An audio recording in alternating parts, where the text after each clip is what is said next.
नाज़रीन, आप YouTube channel देख रहे हैं। मैं इमरान खान हूं। सबसे पहली खबर, इमरान खान साहब ने जेल भरो तहरीक का फाइनली फैसला कर लिया है और फैसले के बाद अब तारीख भी डिसाइड हो गई थी, तरीकाकार भी तय हो गया। तरीकाकार मैं आपको बता देता हूं कि तरीकाकार क्या है और ये तरीकाकार क्यों बनाया गया है वो भी मैं आपको बता देता हूं। नंबर एक तो ये है कि 22 फरवरी से बुध वाले दिन से ये आगाज़ हो जाएगा। रोज़ाना 200 कारकुनान गिरफ्तारी देंगे। 200 कारकुनान, ये छोटी तादाद नहीं है। 200 कारकुन गिरफ्तार करके ले जाएं तो पता चलता है कि 200 बंदे गिरफ्तार हुए हैं। ये रज़ाकाराना गिरफ्तारियां होंगी। अगर इनको गिरफ्तार किया गया तो ठीक है, अगर इनको गिरफ्तार ना दिया गया तो फिर ये वहां पे धरना दे देंगे और उस बुनियाद के ऊपर कि ये एहतजाज कर रहे हैं, नहीं उठ रहे, वहां पे मार कुटाई हो या कुछ भी करें, बहरहाल इनको गिरफ्तार करना पड़ेगा। वाटर कैनन का इस्तेमाल करेंगे या उनके खिलाफ लाठी चार्ज का इस्तेमाल करेंगे तो वहां पे पाकिस्तान के मीडिया के कैमराज होंगे और वो इसको शूट करेंगे और वो दिखाएंगे कि पाकिस्तान तहरीक इंसाफ के लोगों को मार रहे हैं। गिरफ्तार करेंगे तो वो जेल में चले जाएंगे। तो इस तरह ये जो गिरफ्तारियां हैं ये रजिस्टर्ड होता जाएगा। अगर गिरफ्तार करेंगे तो वो जेल में जाएंगे। इमरान खान साहब का मकसद पूरा होगा। गिरफ्तार नहीं करेंगे तो वो वहीं पे बैठ जाएंगे। उनको वहां से उठाना पड़ेगा क्योंकि वो इंपॉर्टेंट जगह पे बैठेंगे। तो जब उनको उठाया जाएगा तो उस वक्त ज़बरदस्ती उठाना पड़ेगा। वो जो ज़बरदस्ती की जाएगी उसके मनाजिर बनेंगे और इससे पॉलिटिकल फ़ायदा उस पॉलिटिकल पार्टी को होगा जिसके लोगों के साथ ये ज़्यादती की जा रही होगी निगरान हुकूमत की जानिब से। तो 200 कारकुन गिरफ्तारी देंगे और 6 रुकनी ग्रुप हुआ करेगा साथ में। अरकान असम्बली का जो बहुत इंपॉर्टेंट लोग हैं पाकिस्तान तहरीक इंसाफ के, वो लोग साथ में गिरफ्तारी देंगे। शेड्यूल के मुताबिक 22 फरवरी को लाहौर में जो माल रोड है, शार कायद-ए-आज़म, वहां पे गिरफ्तारियां पेश की जाएंगी। 23 फरवरी को पेशावर में गिरफ्तारियां दी जाएंगी। 24 को रावलपिंडी में गिरफ्तारियां दी जाएंगी। 25 मुल्तान, 26 गुजरांवाला और 27 फरवरी को सरगोदा में, 28 फरवरी साहिवाल में और 1 मार्च को फैसलाबाद में रज़ाकाराना गिरफ्तारियां दी जाएंगी। अब ये गिरफ्तारियां जो हैं वो शुरू होने जा रही है और लाहौर में जो गिरफ्तारियां उसमें गवर्नर पंजाब जो साबिक है उमर सरफराज चीमा वो गिरफ्तारी देंगे और अरकान असम्बली उनके साथ होंगे और लाहौर से ताल्लुक़ रखने वाले साबिक रुकन कौमी असम्बली और सूबाई असम्बली के जो लोग हैं उनके नामों पर मुशावरत जारी है। रज़ाकाराना गिरफ्तारी के लिए जो खिदमात पेश की हैं कारकुनान ने, उनकी तादाद बहुत ज़्यादा है, लेकिन उनकी जो मंजूरी है नामों की वो इमरान खान साहब देंगे कि वो किसको चाहते हैं कि वो गिरफ्तार हो और किसको चाहते हैं कि वो गिरफ्तार ना हो। हुकूमत गिरफ्तार करे तब भी फंसती है, ना करे तब भी फंसती है। ये तहरीक, अगर इसकी कामयाबी क्या है, अगर तो लोग बहुत सारे गिरफ्तार हो जाते हैं, लोड आ जाता है गवर्नमेंट के ऊपर तो तहरीक कामयाब हो जाती है।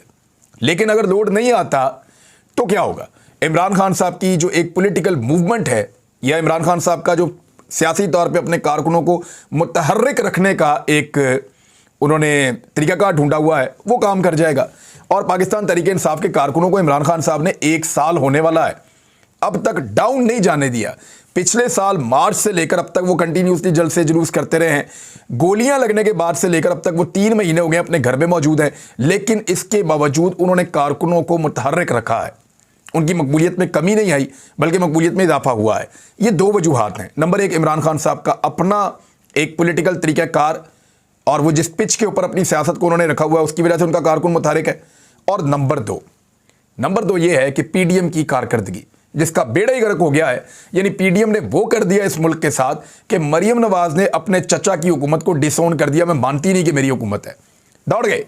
पहले मुबारकबादें दी कि मेरे चाचू आ गए और उसके बाद मिठाइयां खाई और उसके बाद कहा ये कर देंगे वो कर देंगे, राणा तो होगा, याद है आपको 25 मई को सारा कुछ करवा लिया और फिर कहा बाद में कि नहीं नवंबर तक तो हम नहीं थे, मिफ्ता हमारा नहीं था, इसहाक डार हमारा आ गया।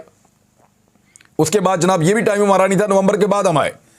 अब नवंबर के बाद वाला भी डिसोन कर दिया है क्योंकि हर जगह पे नाकामी की एक दास्तान है और बेड़ा गर्क किया इन्होंने पाकिस्तान की मईशत का। लिहाजा मरियम नवाज साहबा भी भाग गई हैं और अब इमरान खान साहब के खिलाफ वैसे कोई ज़िमनी इलेक्शन भी लड़ रही पार्टी। एमक्यूएम ने ज़िमनी इलेक्शन लड़ने का बहुत सोचा, लेकिन जब सर्वेस करवाए तो पता चला कि ज़िमनी इलेक्शन में पाकिस्तान तहरीक इंसाफ बेड़ा गर्क करके रख देगी और एक भी सीट नहीं जीतने देगी। लिहाजा वो अपना इंप्रेशन ख़राब नहीं करना चाहते थे तो उन्होंने वज़ीर-ए-आज़म पाकिस्तान से दरख्वास्त की कि आप हमें टेलीफोन करके ये कहें कि आप इलेक्शन में हिस्सा ना लें। आप हमसे दरख्वास्त करें कि हम इलेक्शन में हिस्सा ना लें, तो इस बहाने हम इलेक्शन लड़ने से रुक जाएंगे कि हम आपके इत्तेहादी हैं, प्राइम मिनिस्टर कह रहे हैं, लिहाजा हम इलेक्शन में हिस्सा नहीं लेते। ये तरीकाकार एमक्यूएम ने ढूंढा भागने के लिए, यानी भागने के लिए भी बहाना चाहिए। और वो बहाना फिर वज़ीर आज़म ने प्रोवाइड किया। खालिद मकबूल सिद्दीकी को फ़ोन किया और उन्हें कहा कि आप इंतखाबात में हिस्सा ना लें पाकिस्तान तहरीक इंसाफ के साथ। और पीडीएम की जमातों ने, हालांकि पीडीएम का हिस्सा नहीं है एमक्यूएम, पीडीएम का हिस्सा नहीं है पीपल्स पार्टी, दोनों जमातें भाग गई इंतखाब लड़ने से। ख्वाजा आसिफ ने एक स्टेटमेंट दिया जो हम बड़े अरसे से एक बात कर रहे हैं। ख्वाजा आसिफ ने वो बात खुद कह दी है, और हम जब भी ये बात करते हैं हम कहते हैं खुदा ना खास्ता, लेकिन मुल्क का वज़ीर दिफा है, वो कैसे कह रहा है ज़रा सुने आप। सियालकोट में एक निजी कॉलेज है, वहाँ कॉन्वोकेशन से खिताब करते हुए ख्वाजा आसिफ ने कहा, जो हमारे मुल्क के हालात हैं, हम एक दिवालिया मुल्क के रहने वाले हैं। आपने सुना होगा डिफ़ॉल्ट हो रहा है या दिवालिया हो रहा है, वो हो चुका है। तमाम मसाइल का हल मुल्क में है, IMF के पास नहीं है। ये बात तो सब कर रहे हैं, हम शुरू से कर रहे हैं। इसके ऊपर इल्ज़ामात लगाए जाते हैं कि आप ये बात क्यों कर रहे हैं। जब भी कहा कि पाकिस्तान टेक्निकली डिफ़ॉल्ट हो चुका है, अब कल असद उमर साहब ने मुझे जो आदादुशुमार बताए थे, जो इन्फॉर्मेशन उन्होंने शेयर की, उसके मुताबिक तो पाकिस्तान कर्जे भी वापस नहीं कर पा रहा, तो एक्चुअल डिफ़ॉल्ट भी पाकिस्तान हो जाएगा। खुदा न खास्ता पाकिस्तान एक्चुअल डिफ़ॉल्ट हो जाएगा। हम आज भी खुदा न खास्ता करके बात करते हैं, लेकिन पाकिस्तान के वज़ीर दिफा ने यह एतराफ़ कर लिया कि उन्होंने पाकिस्तान को दिवालिया कर दिया। लेकिन 10 महीनों में एक अच्छे खासे चलते हुए मुल्क को, एक भागते दौड़ते मुल्क को, एक आगे बढ़ते हुए मुल्क को, वो मुल्क जिसकी इकॉनमी टेक ऑफ कर रही थी, उसको दिवालिया करवा दिया पीडीएम की हुकूमत ने, सहूलतकारों ने। इन सब ने मिलकर पाकिस्तान में रिजीम चेंज ऑपरेशन किया, और उसके समरात ये हैं कि आज वज़ीर दिफा कह रहा है कि पाकिस्तान डिफ़ॉल्ट हो रहा है, हो चुका है। और उन्होंने कहा कि हुकूमत की ज़मीन पर 1500 कनाल पर गोल्फ क्लब बने हुए हैं। 2 क्लब भी बेच दें तो कम से कम मुल्क का 1/4 कर्ज उतर सकता है, जबकि 200-300 मिलियन डॉलर के लिए खुद हुक्मरानों को मिन्नतें करते देखा है। बात यह है कि गोल्फ क्लब में गोल्फ कौन खेलता है? हम तो नहीं खेलते गोल्फ। यानी मैं अगर कहीं बनाना चाहूँ क्लब, तो मैं तो 10 मरले पे ऊपर नहीं बना सकता। वो वाली घास, वो वाली फैसिलिटीज़, वो वाली चीज़ें, वो वाली गाड़ियाँ, वो वाला सामान मैं तो नहीं ला सकता। एक हम शॉट खेलते हैं यहाँ पे, जब कभी किसी दोस्त की तरफ जाते हैं तो वहाँ पे वो पड़ा हुआ सामान हम शॉट खेलते हैं, लेकिन हमारे पास वो फैसिलिटी नहीं है। वो गोल्फ क्लब क्या होता है? दुनिया के महंगे तरीन क्लब होते हैं जो पाकिस्तान के अंदर बने हुए हैं। मैंने आपको खबर की थी कि मुल्तान के अंदर एक गोल्फ क्लब था, बड़े साहब आए, उन्होंने आकर देखा, उन्होंने कहा नहीं ये वाली घास पसंद नहीं है, जरा वो वाली क्वालिटी की लगा दी जाए। 10 करोड़ रुपए की घास सिर्फ तब्दील कर दी गई उस एक पैच के अंदर, और फिर कहा गया कि बाकी में भी अब यही लगाएंगे। ये हैं इनकी अयाशियां, ये हैं इनकी अयाशियां। किसकी गेम है गोल्फ? क्या आम पाकिस्तानी खेलते हैं? आम पाकिस्तानी तो गिल्ली डंडा खेलते हैं, या क्रिकेट खेलते हैं, या वॉलीबॉल खेलते हैं, या फुटबॉल खेलते हैं, या हॉकी खेलते हैं। अब तो ये खेल भी उनको महंगे लगना शुरू हो गए हैं। या हमारे पहाड़ों के ऊपर लोग जो हैं वो पोलो खेलते हैं, घोड़ा पालते हैं बेचारे बड़ी मुश्किल से सारा साल, और फिर घोड़े के साथ पोलो खेलते हैं। ये महंगा खेल है गोल्फ, इसका जो ग्राउंड है वो सबसे महंगा होता है। बहरहाल वो कह रहे हैं जी अगर ये हम बेच दें तो हमारा जो है वो 1/4 यानी 25% कर्जा उतर सकता है, और 200 से 300 मिलियन डॉलर के लिए खुद हुक्मरानों को मिन्नतें करते देखा है। तो ख्वाजा आसिफ साहब बेच देना, आपकी वजारत के अंडर ही हैं वो सारे लोग जो गोल्फ खेलते हैं और जिनके पास ये गोल्फ क्लब है। बेच देना, OLX पे बेच दें, लोग ले लेंगे। दहशतगर्दी के खिलाफ APC में पाकिस्तान तहरीक इंसाफ के इनकार से कौमी इत्तफाक राय नहीं हो पाया, ये ख्वाजा आसिफ ने कहा है। मैं खबर आपको बताता हूँ, फिर आपको हकीकत बताता हूँ। मेरी अभी फवाद चौधरी से बात हुई है, क्योंकि ये खबर पढ़ने के बाद मैं हैरान हो गया था। मैंने जब उनसे पूछा, उन्होंने कहा जी हमारा तो स्टेटमेंट वही वाला अभी तक, और उन्होंने एक नया स्टेटमेंट दिया, मैं आपके साथ अभी शेयर कर लेता हूँ। वज़ीर दिफा ख्वाजा आसिफ ने कहा, दहशतगर्दी के खिलाफ ऑल पार्टीज़ कॉन्फ्रेंस में शिरकत के लिए तमाम जमातें तैयार थीं, मगर तहरीक इंसाफ ने इस अमल में शामिल होने से इनकार कर दिया। इस वजह से कौमी इत्तफाक राय पैदा नहीं हो सका। अब मैं आपको याद दिलाता हूँ कि पाकिस्तान तहरीक इंसाफ ने बारहा कहा कि हमें तहरीरी तौर पे दावतनामा भिजवाया जाए, ताकि हम आपको लोगों के नाम दें और वो लोग आकर इसके अंदर शिरकत करें। एक्चुअली ये जो हुकूमत है, इन्होंने पहले जज्बाती होकर ये फैसला कर लिया था कि ऑल पार्टीज़ कॉन्फ्रेंस बुलाई जाए, और ये फैसला कर लिया गया था कि एस्टेब्लिशमेंट के लोग आकर वहाँ पे ब्रीफिंग देंगे। लेकिन पर जब पाकिस्तान तहरीक इंसाफ ने कहा कि तहरीरी तौर पे आप हमें दावतनामा भेजें ताकि हमारे बंदों को आप वापस ना कर सकें और पक्का काम करें, फिर हम बंदे भेजेंगे। और जब इन्हें पता चला कि बंदे कौन आ रहे हैं, आजम सवाती, बंदे कौन आ रहे हैं, शेख रशीद, बंदे कौन आ रहे हैं, मुराद सईद, ये लोग आके आपको बताते और सवालात पूछते जिनके जवाब ना पाकिस्तान की एस्टेब्लिशमेंट के पास हैं और ना उनके जवाब सवालों के मौजूदा हुकूमत के पास हैं। क्योंकि मुराद सईद लंबे अरसे से खबरदार कर रहा था, शेख रशीद यहाँ पे पहले वजीर दाखिला था, आदम स्वाति उसी इलाके से रहने वाला है, वो एक एक चीज़ वहाँ पे बताता, इनके सामना करने से घबरा रहे थे सहूलतकार भी और पीडीएम के हुक्मरान भी। लिहाजा उन्होंने बहाना बनाकर पहले जी के इधर जा रहे हैं तो ये कर रहे हैं, तो तुर्की जाना है तो वो करना है, और एपीसी को कैंसिल करके भाग गए। एक्चुअली मैदान से फरार होना शरीफ खानदान का एक पुराना वतीरा है और इसमें उनका पूरे पाकिस्तान में कोई सानी नहीं है। वही काम जो है वो ख्वाजा आसिफ साहब ने दोहराया है। शरीफ खानदान के बहुत करीब हैं तो उन्होंने ऐसी बात की है, तो ऑल पार्टीज कॉन्फ्रेंस होनी चाहिए थी जो नहीं हुई है। उधर इलेक्शन कमीशन ऑफ पाकिस्तान बहुत हसास हो गया है, बड़ी अजीब अजीब हरकतें कर रहा है। मैंने फवाद चौधरी ने पूछा तो मैं आपको बता दूं, उन्होंने कहा कि हमारा अभी भी ये स्टेटमेंट है कि ऑल पार्टीज कॉन्फ्रेंस बुलाएं, हमें तहरीरी तौर पे दावत दें, हम जाएंगे और जाकर शिरकत करेंगे, लेकिन हमें तहरीरी तौर पे पहले दावत दें। हमें तो दावत ही नहीं दी इन्होंने। ये तो नहीं हो सकता कि जुबानी कलामी कहेंगे आ जाना तो हम आ जाएं। शादी में भी लोग कार्ड भिजवा के बुलवाते हैं, तो ये तो ऑफिशियल काम हो रहा है, तो ऑफिशियली एक दावत दी जाए तो हम आ जाएंगे।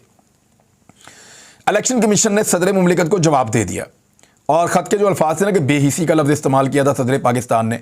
एक्चुअली सदर पाकिस्तान ने इलेक्शन कमीशन को बुलवाया और उन्हें ये कहा कि मैंने पहले भी आपको ख़त लिखा, आपने जवाब नहीं दिया, और इलेक्शन करवाने के मामले के ऊपर एक बेहिसी है, ये नहीं होनी चाहिए। फिर उन्होंने कहा कि मंडे वाले दिन उन्होंने कहा कि मैंने बुलवाया आप सबको और आप लोग आएँ मेरे पास और बैठ के इसके ऊपर मुशावरत करते हैं। सदर पाकिस्तान के पास आइन के आर्टिकल 57(1) के तहत ये इख्तियार मौजूद है कि वो इंतखाबात की तारीख का ऐलान कर सकते हैं मुशावरत करने के बाद। तो अब वो मेरे ख्याल में ये वाली ऑप्शन लेने वाले हैं।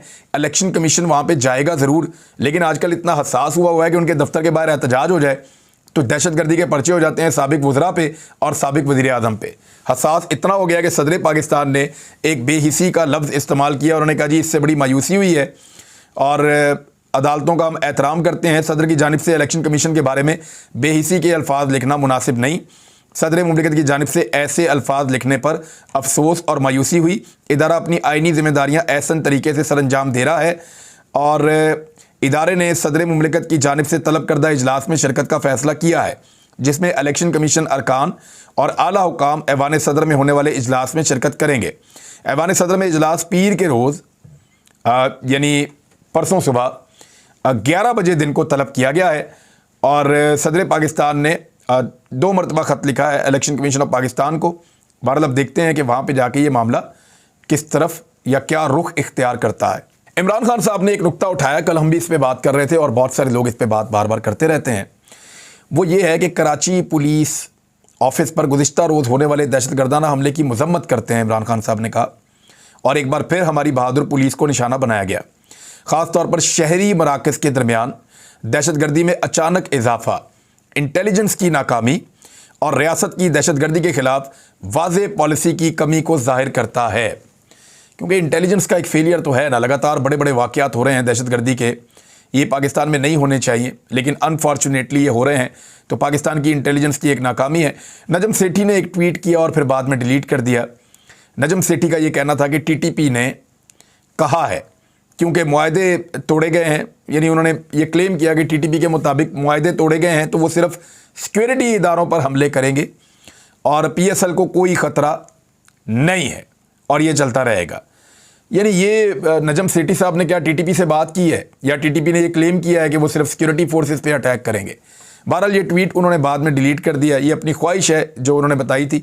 ऑडियो वीडियोज़ का सिलसिला अभी भी नहीं रुक रहा। जो जनरल कमर जावेद बाजवा जो काम करते थे और उन्होंने क्लेम किया, वो आज भी काम पाकिस्तान में हो रहा है, पता नहीं कौन कर रहा है। लेकिन सबसे ज़्यादा हैरत इस बात की है कि साबिक आर्मी चीफ ने क्लेम किया कि वो ऑडियोज़ और वीडियोज़ रिकॉर्ड किया करते थे वज़ीर आज़म की।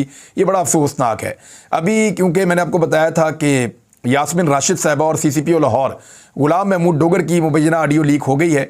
ऑडियो में गुलाम महमूद डोगर कहते हैं कि अभी तक ऑर्डर नहीं मिले। जो तहरीरी ऑर्डर हैं अदालत के, जब तक वो नहीं मिलेंगे तब तक उनका वो चार्ज नहीं ले सकते, लेकिन उनको रोकने की भरपूर कोशिश की जा रही है। यानी अभी भी मैंने आपको पहले भी बताया था कि एस्टेब्लिशमेंट के साथ है गुलाम महमूद डोगर साहब का झगड़ा, पॉलिटिकल पार्टीज़ के साथ नहीं है, तो एस्टेब्लिशमेंट उनको नहीं आने देना चाहती। तो अभी सुप्रीम कोर्ट ऑफ पाकिस्तान के फैसले के बावजूद उनको चार्ज नहीं लेने दिया जा रहा। फैसले को 2 दिन हो गए हैं, अभी तक गुलाम महमूद डोगर जो CCPO लाहौर थे उनको चार्ज नहीं दिया गया। वहाँ पे बिलाल कमियाना साहब अभी तक CCPO लाहौर हैं और एस्टेब्लिशमेंट ऐसा लगता है कि वो नहीं चाहती कि गुलाम महमूद डोगर CCPO लाहौर बने, चाहे वो सुप्रीम कोर्ट ऑफ पाकिस्तान का फैसला हो।